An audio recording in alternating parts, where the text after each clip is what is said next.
दोस्तों, आज जिस टॉपिक पे बात करेंगे वो टॉपिक मेरे दिल के बेहद करीब है और उस टॉपिक का नाम है पार्टीशन। हिंदी में कहें तो विभाजन, पंजाबी च कहिए तो वंड और उर्दू में कहें तो तकसीम। इस विभाजन के दर्द पे बहुत से लेखकों ने लिखा।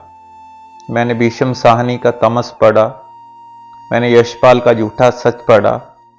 इसके अतिरिक्त मंटो को, बेदी को, कृष्ण चंद्र को, सबको पढ़ा। मंटो की कहानी टोबा टेक सिंह पढ़ते पढ़ते या सुनते हुए मैं एक बार क्लासरूम में अपने बच्चों के सामने रो पड़ा, जो मुझे हमेशा याद रहेगा। इसके अतिरिक्त कृष्णचंद्र की बहुत सी मार्मिक कहानियां जो विभाजन पर लिखी गई, उस पर भी कभी अलग से बात करेंगे। लेकिन आज जिस किताब का मैं जिक्र करना चाहता हूं, वो किताब इन सभी किताबों से, इन सभी नॉवेल्स, कहानियों से थोड़ा अलग है। उस किताब का नाम है the other side of silence. इसका हिंदी अनुवाद जो वाणी प्रकाशन ने छापा, खामोशी के उस पार, उर्वशी बोटालिया की लिखी हुई ये किताब, जो मुझे अलग इस अंदाज से लगती है कि ये किताब रिसर्च बेस्ड है। और इसकी एक और खासियत है, जैसे इसमें लिखा हुआ है कि भारत विभाजन की अनकही कहानियां। अब ऐसी कौन सी कहानियां रहेगी जो अनकही हैं?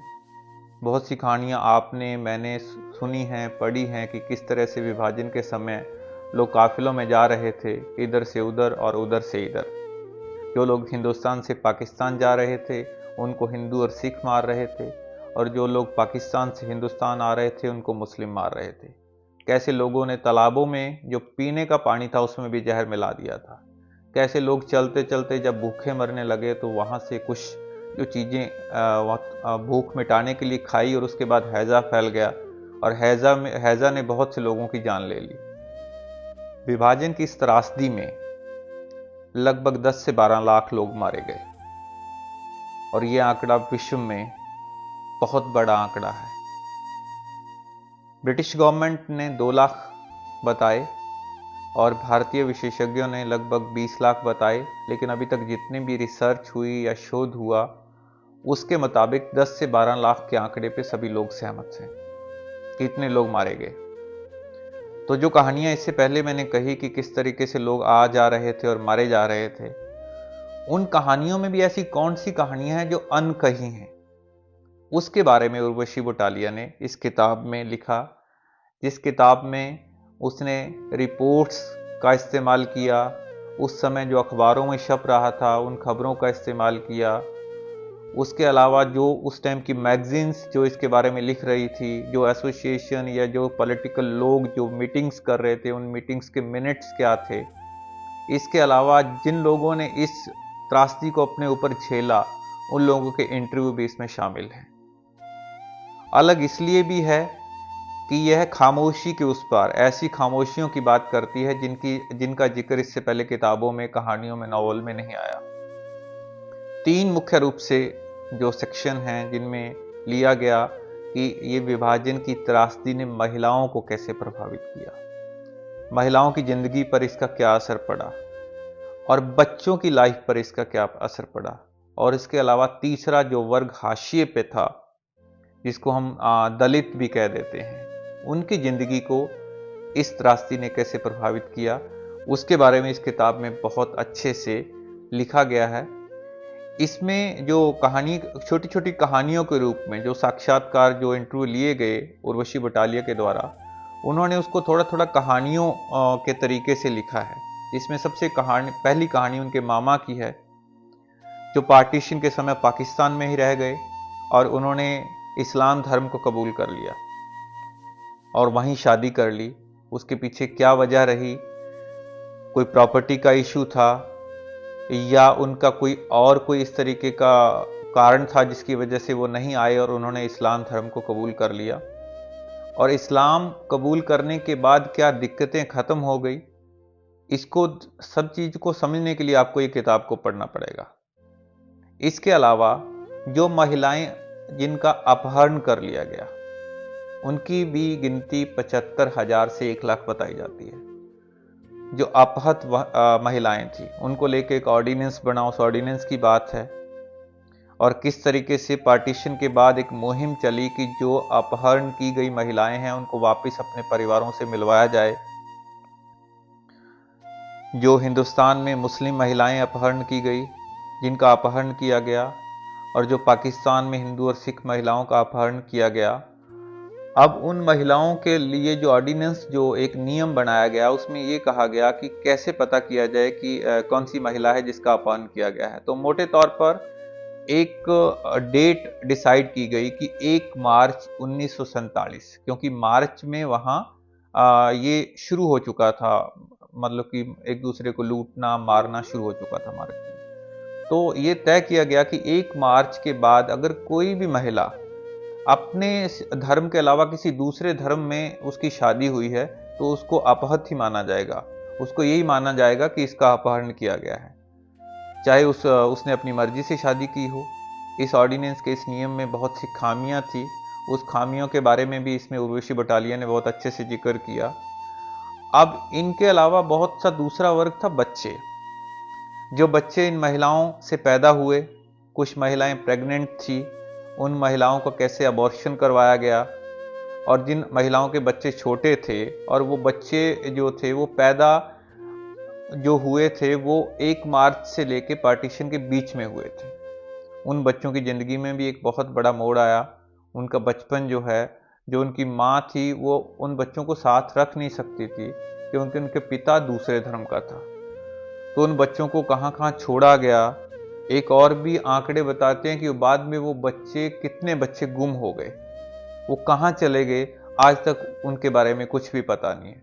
उन बच्चों के बारे में एक बच्चों की त्रासदी है। इसके अलावा जो दलित संप्रदाय था, उनको जब वहां से पलायन करने के लिए कहा गया तो जो बड़े बड़े शहर थे वहां पर सफाई कर्मचारी ज्यादातर इसी समुदाय के लोग थे। तो बड़े शहरों की सफाई व्यवस्था चरमरा गई। किस तरीके से पाकिस्तान में एक लेटर निकाला गया कि इनके पलायन को रोका जाए।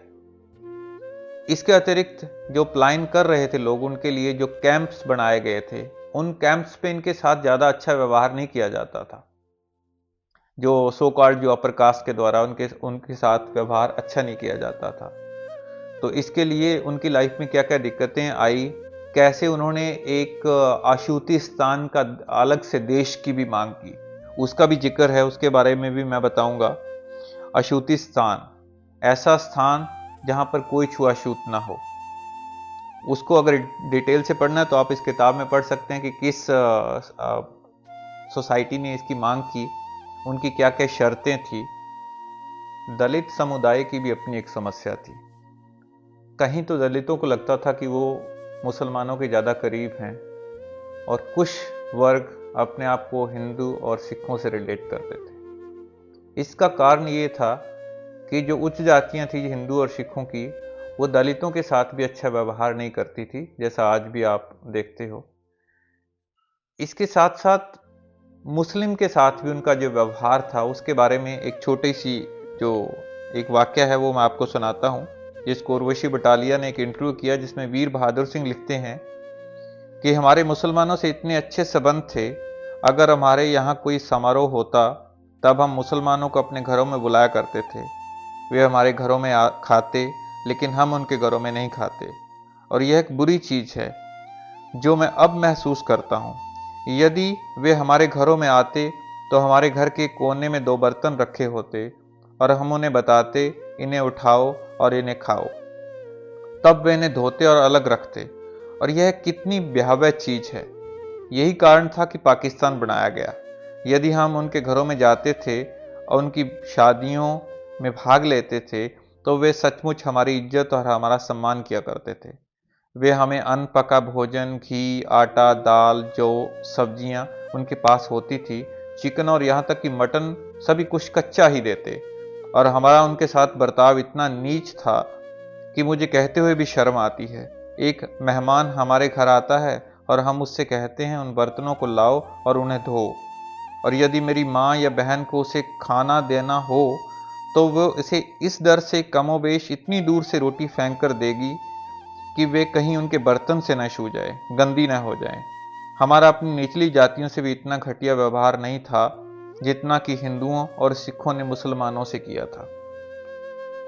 एक जगह और वो इसको थोड़ा और विस्तार से बताते हैं कि ब्राह्मणवाद सिखों में भी था और हम सभी इस धर्म कांटे में फंसे हुए थे।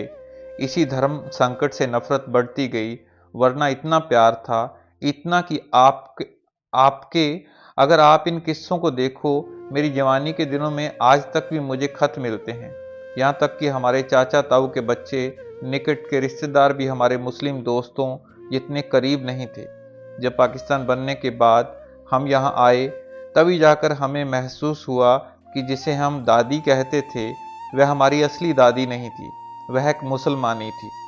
उसका अंजीर के पेड़ों का एक बगीचा हुआ करता था और उसने एक पेड़ मेरे लिए रख छोड़ा था, जिसके फल वह मस्जिद को भी नहीं देती थी। उसका पोता भी मुझे बचाने में मर गया।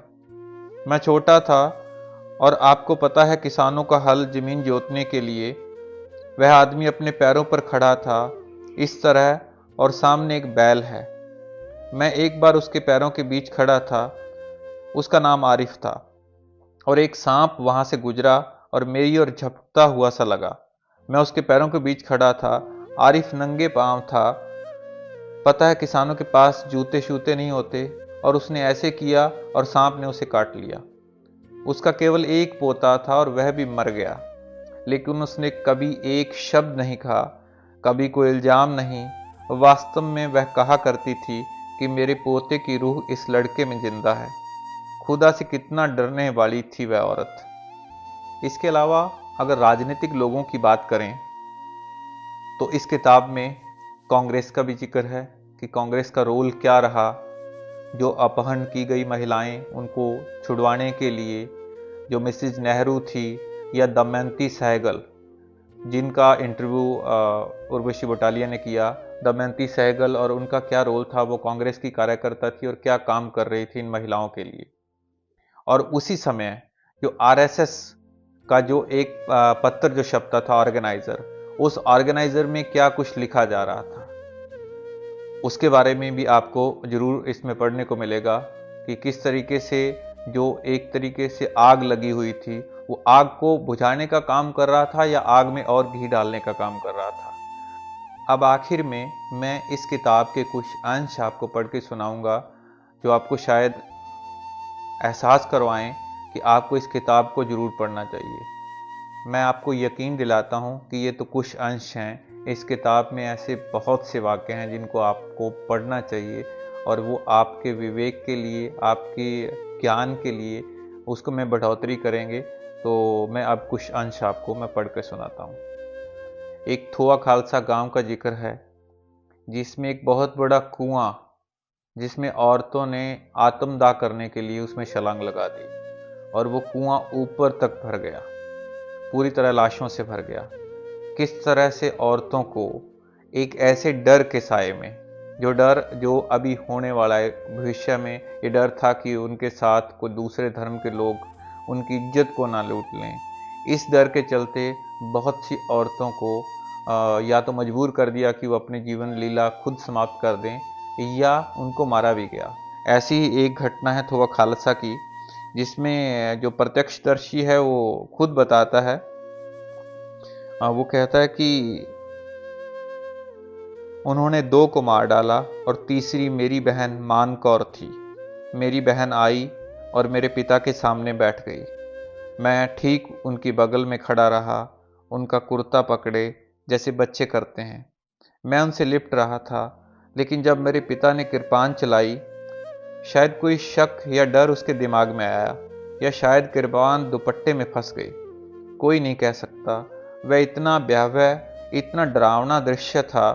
तब मेरी बहन ने अपने हाथ से चोटी हटाकर उसे आगे खींचा, और मेरे पिता ने अपने हाथों से दुपट्टा हटाकर तब कृपान चलाई, और उसका सर धड़ समेत लुढ़क कर गिर गया वहां दूर। मैं रेंगता हुआ सीढ़ियों से नीचे गया, रोता सुबकता, और इस दौरान कृपान चलने की आवाज़ लगातार आती रही। 25 लड़कियां मारी गई, उन्हें काट डाला गया।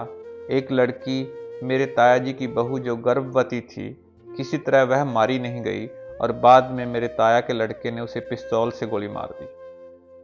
फिर उसने खुद को भी मार डाला। वह और उसके उसके पिता दोनों शहीद हो गए।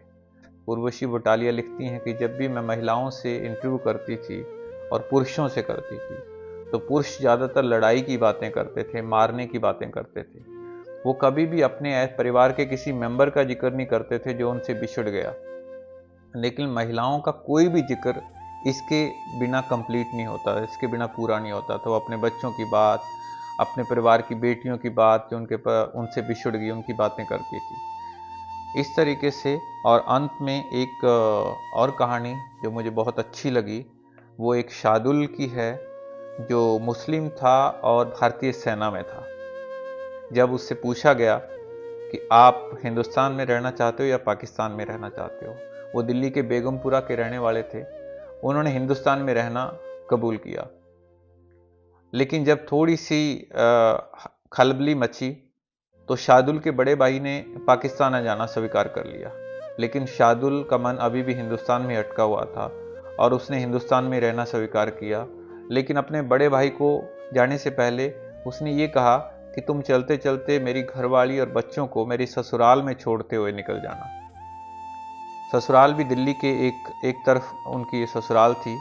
जब वो उसका भाई पाकिस्तान के लिए रवाना हुआ और उसकी घरवाली और बच्चों को ससुराल में छोड़ने की बात भी हुई और वो घर से निकल गए और रास्ते में कहीं दंगे हुए और वो वहाँ नहीं पहुँच पाए। उन्हें पुराना किला के पास एक कैंप में रोक दिया गया और वहीं कैंप से वो लोग पाकिस्तान भेज दिए गए। शार्दुल एक हफ्ते बाद जब अपने ससुराल में गया तो उसे पता चला कि वो लोग यहाँ तक पहुँचे ही नहीं। उसने पुराना किला जाकर इसकी जानकारी हासिल की और पता चला कि उनके परिवार के लोग पाकिस्तान भेज दिए गए हैं। अब शार्दुल यहाँ अकेला था बेगमपुरा में। उसने हिंदुस्तान को छोड़ा और वो पाकिस्तान चला गया। उस समय कोई वीज़ा या इस तरह की कोई अभी दिक्कत नहीं थी। तो पाकिस्तान जब वो पहुंचा तो किसी तरीके से वो अपने परिवार को उसने ढूंढ लिया। और उसके बाद उसने पाकिस्तान के एक जो आर्मी का ऑफिसर था उससे बात की। वो भी आर्मी ऑफिसर हिंदुस्तान से उधर पाकिस्तान गया था कि मैं यहीं रहना चाहता हूँ अपने परिवार के साथ और आप मेरी वहाँ से फाइल मंगवा लीजिए मेरी नौकरी की, ताकि मेरी नौकरी यहाँ पक्की हो जाए। तो शार्दुल बताता है कि काफ़ी लंबे समय तक उसने जद्दोजहद की लेकिन वो फाइल पाकिस्तान नहीं पहुँच पाई। और आखिर में उन्होंने फैसला किया कि वो वापस हिंदुस्तान आ रहे हैं और वो अपने परिवार को लेकर वापस बेगमपुरा में आए। तब तक बेगमपुरा में उनके घर पे किसी उधर से पाकिस्तान से आए कुछ शरणार्थियों ने जगह वहाँ शरण ले ली थी। तो शार्दुल ने वो उनसे रिक्वेस्ट की, अपना घर खाली करवाया। बाद में एप्लीकेशन देने के बाद लगभग 6 महीने में उनकी नौकरी भी बहाल हो गई। और उर्वशी बटालिया लिखती हैं कि जब मैंने उनसे पूछा कि आपका वापस आने की वजह क्या थी, तो वो लिखती हैं कि मुझे शायद इस चीज़ का अंदाज़ा था कि वो उसके पीछे कुछ राष्ट्रवाद या कुछ ऐसी भावनाओं की बात करेंगे। लेकिन उन्होंने बड़े सीधे और सपाट बिना लाग लपेट के ये कहा कि अगर नौकरी मिल जाती तो मैं वहाँ रुक जाता। वहाँ मुझे नौकरी मिली नहीं, रहने का अच्छी जगह नहीं थी, वहाँ के लोग जो हैं शरणार्थियों के साथ अच्छा व्यवहार नहीं कर रहे थे और मेरी घरवाली ने कहा कि हमें वापस जाना चाहिए, वहाँ अपना घर भी है, तुम्हारी नौकरी भी है, इस वजह से मैं वापस आ गया। तो इस तरह की बहुत सी कहानियाँ हैं, बहुत से इंटरव्यू हैं, बहुत से ऐसे ही मार्मिक अंश हैं जिनको पढ़ने के लिए, जिनको जानने के लिए आपको ये किताब खामोशी के उस पार हिंदी में जो वाणी प्रकाशन ने छापी है, अगर इंग्लिश में पढ़ना चाहो तो अदर साइड ऑफ साइलेंस, इस किताब को ज़रूर पढ़िए। आपको जानना बहुत ज़रूरी है कि इसमें क्या क्या लिखा है और इस त्रासदी में किसकी क्या क्या रोल था और ऐसी कौन सी कहानियाँ हैं जो अभी भी अनकही हैं।